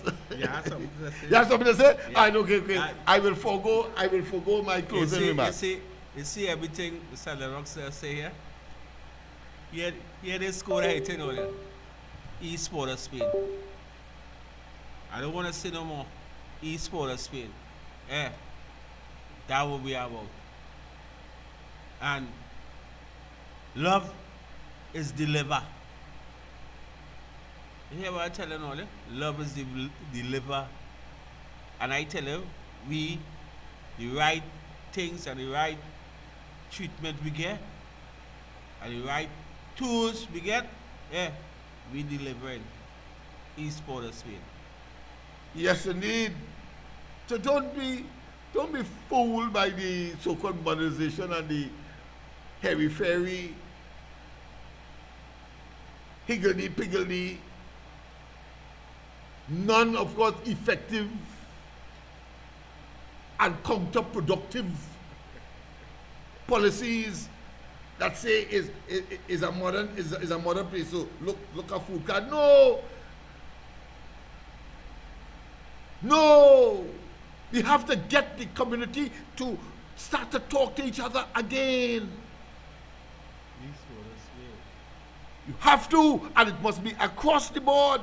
And if I have the opportunity, those are the areas I'm going to be treating with once I get the opportunity. And if I don't, I trust that those who get the opportunity would listen and not fall into the same, what I consider to be, valley of destruction and contribute thereto by those who have gone before and are talking here about the PNM. And there will be a special, of course, aspect of tomorrow's program to treat with those PNM executives, whether it's Laventille East, whether it's Laventille West, or Port of Spain South. The members of the executive, because you have, of course, I'm telling you up front, you have betrayed the people, whether advertently or inadvertently, whether you were conscious of it or unconscious. After tomorrow night, You must be conscious of your role and do not depend on instructions from Balize House. Join us in this transformation. We can make this place a better place.